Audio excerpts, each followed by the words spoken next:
Hello guys, ഇന്നിതാ ഒരു day in my life ആയിട്ടാണ് വന്നത്. അപ്പോൾ നമ്മളൊരു സാധാരണ ദിവസം എങ്ങനെയാണോ അതാണ് ഇന്നത്തെ വീഡിയോ. രാവിലത്തെ മെയിൻ പരിപാടി ഇസ്തിരി ഇടല്. ഇക്കാക്കൻ്റെ ഷർട്ട് ഇസ്തിരി ഇട്ട് കൊടുക്കുകയാണ്. ഇക്കാക്ക കോളേജിലും പോകാനുണ്ട്, അമ്നുവിന് സ്കൂളിലും പോകാനുണ്ട്. അപ്പോൾ ഒരു രണ്ടാളും ആ വൈക്ക് അങ്ങനെ പോകും. പിന്നെ ഒരു പോയതിന് ശേഷമാണ് ഞാൻ എൻ്റെ പണികളൊക്കെ ചെയ്യൽ, അതായത് അടിച്ചു വാരൽ തൊടിക്കൽ എന്നുള്ള രാവിലത്തെ കലാപരിപാടികളൊക്കെ അപ്പോഴാണ് ഞാൻ ചെയ്യൽ.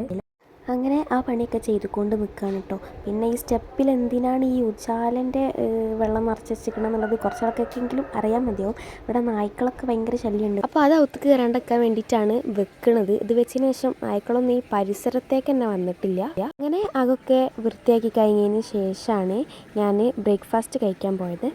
അങ്ങനെ ബ്രേക്ക്ഫാസ്റ്റ് കഴിച്ച് കഴിഞ്ഞതിന് ശേഷമാണ് ഇമ്മൻ്റെ കൂടെ നമുക്ക് ഈ ഒരു ഡ്രസ്സ് ടൈലർ എടുത്ത് കൊടുക്കാനുണ്ട് പറഞ്ഞത്. അപ്പോൾ അത് കൊടുക്കാൻ വേണ്ടിയിട്ട് ഞാനും ഉമ്മയും കൂടി പോവാണ്. ഇപ്പം ടൈലർ അടുത്തേക്ക് ഒരു പോക്ക് എന്തിനാന്ന് വെച്ചാൽ ഇമ്മൊരു ഡ്രസ്സ് എന്താ പറയുക ക്ലോത്ത് വാങ്ങിയിട്ട് അടുപ്പിച്ചിട്ടുണ്ടേനു.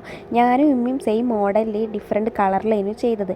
അപ്പോൾ ഞാനൊരു ഉടുപ്പ് പോലെ ഉമ്മ അതൊരു ചുരിദാർ പോലെയാണ് ആക്കി. കുറേ എക്സ്പെക്റ്റേഷൻസ് വെച്ചിട്ട് ഉമ്മ കൊടുത്തതേനു ഡ്രസ്സ്. പക്ഷേ അമ്മ വിചാരിച്ച പോലെ ഒന്നുമല്ല. അടിച്ചിട്ട് സാധനം കൈമ കിട്ടുമ്പം വേറെ ഏതൊക്കെയോ മോഡലായിക്കണ്.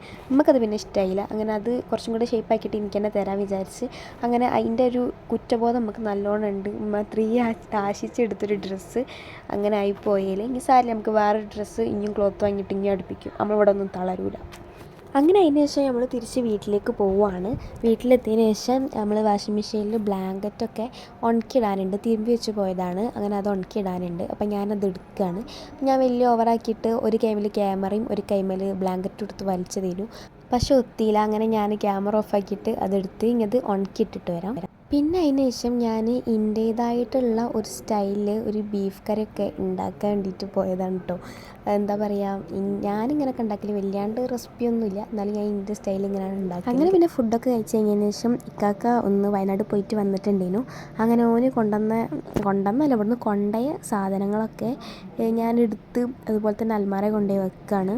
പിന്നെ എനിക്ക് ഫുഡ് കഴിക്കണ വീഡിയോസൊന്നും എടുക്കാൻ പറ്റിയില്ല കേട്ടോ. അത് നമ്മളെ ഫുഡ് കഴിക്കണ ആ ഒരു സമയത്ത് ഭയങ്കര ജഗപ്പൊകയായിരിക്കും, അങ്ങോട്ട് എടുത്തക്കൽ ഇങ്ങോട്ട് എടുത്തക്കൽ. അപ്പോൾ അതിൻ്റെ ഇടയിൽ ഞാൻ വീഡിയോസൊക്കെ മറന്നു പോണതാണ്. അങ്ങനെ മീൽസേനു മീൻകറിയും മീൻ പൊരിച്ചതും ഉപ്പേരിയൊക്കെ കൂട്ടിയിട്ട് ചോറൊക്കെ കഴിച്ചതിന് ശേഷമാണ് ഞാൻ ഈ പണിയൊക്കെ ചെയ്തത്. അങ്ങനെ അതിന് ശേഷം പിന്നെ പ്രത്യേകിച്ച് നമ്മൾ ഉച്ചയ്ക്ക് ഇങ്ങനെ ഫുഡൊക്കെ കഴിച്ചിരിക്കുന്ന സമയത്ത് വലിയ പണിയൊന്നും ഉണ്ടാവില്ല. അപ്പോൾ കൊലായിൽ ഇങ്ങനെ നല്ല മഴ പെയ്യുന്നുണ്ട്. അപ്പോൾ ഞാനൊക്കെ ഇങ്ങനെ നോക്കി ഒരു ഓറഞ്ചും തിന്ന് ഇങ്ങനെ നിൽക്കേനു. അങ്ങനെ അതൊക്കെ കഴിച്ച് അങ്ങനെ വെറുതെ കുത്തിരിക്കുകയാണ്. അതിന് ശേഷം നമ്മളുടെ ഡിന്നർ കാണിച്ചു തരാം.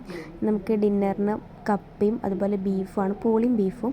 ഇതും ഇനി എൻ്റെ ഉപ്പക്ക് ഭയങ്കര ഇഷ്ടമായതിനെ കൊണ്ട് ഇടയ്ക്കിടയ്ക്ക് വീട്ടിലുണ്ടാവുന്ന സാധനമാണ് ഈ പൂളിയും ബീഫും. അപ്പോൾ ഇന്ന് നമ്മുടെ വീഡിയോ ഇത്രയുള്ളൂ. ഇതുപോലത്തെ ഒരു വേറെ വീഡിയോ ആയിട്ട് വീണ്ടും വരുന്നതായിരിക്കും. അതുവരെ എല്ലാവർക്കും ബൈ.